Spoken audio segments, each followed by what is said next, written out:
Hello, my name is Paul Phoenix, and this is Spring 2026. Today I will be talking about the 18 structures of the eye. Go ahead and come along with me and let's go discuss it. I decided to highlight and number the structures just to make it easier to follow along. Number one is the cornea. That is the front curve of the eye, and its major role in the eye is for focal strength. Number two, we have conjunctiva. Conjunctiva is the clear membrane that covers the sclera and also lines the inner portion of the eyelid.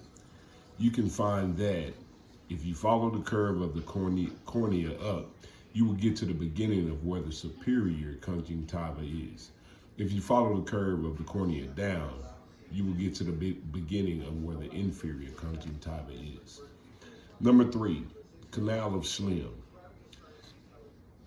This is located just below the conjunctiva and right in front of the aqueous area of the eye. It delivers the aqueous fluids, which help the body of the eye.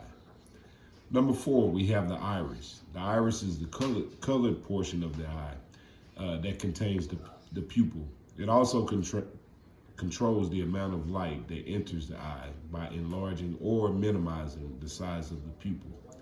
You can find the iris located behind the aqueous area and in front of the lens. The lens focuses light by changing its curvature, and it also provides secondary refraction after the cornea. And the lens is located right behind the iris. Next, number six, we have the pupil. That is the round hole in the center of the iris through which light passes. This is the empty space between the two cross sections of the iris. Number seven, our aqueous humor. That is the watery fluid that fills the anterior chamber of the eye and provides nutrition. The aqueous humor is the space in between the cornea and the iris. Number eight, suspensory ligaments. Suspensory ligaments are the long, thin fibers which connect the crystalline lens to the ring of the ciliary muscles.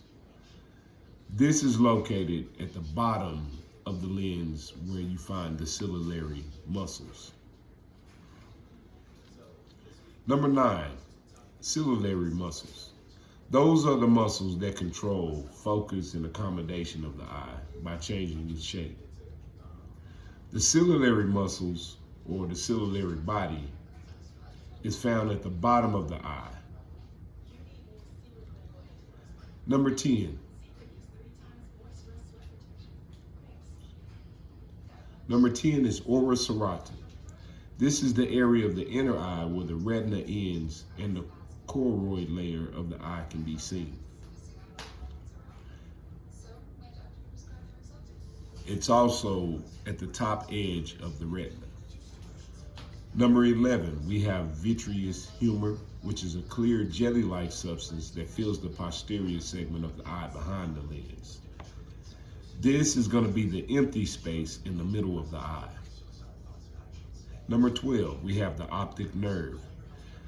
The optic nerve is a bundle of fibers that carry vision-related impulses from the retina to the brain, which allows us to see images. It is the stalk, or the bigger piece, at the back of the diagram of the eye. Number 13, which is the optic disc, also known as the blind spot.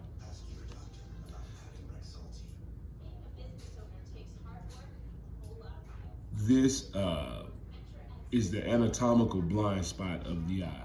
There is no photoreceptors that are present in the optic disc. It is located right at the beginning of the optic nerve, or at the back of the eye. Number 14, fovea centralis. This is the central portion of the macula and has the highest concentration of cones. This is located in the center of the macula. Number 15 is the macula. The macula provides high visual acuity, and this is located underneath the optic disc. Number 16, we have the retina. This is the inner lining of the back chamber of the eye, which contains the photoreceptors that receive light rays. It runs from the back part all the way to the front of the eye and stops right where the orbis serrata begins at the top of the eye and at the bottom of the eye. Number 17 is the choroid. The choroid is a layer between the retina and sclera. It consists primarily of blood vessels, which provide nourishment for the retina. And it's located in between the innermost retina and the outmost sclera. And number 18 is sclera. This is the tough, white, fibrous outer protective layer of the eye. It surrounds the entire eye for protection. I hope this was helpful. Thank you for listening.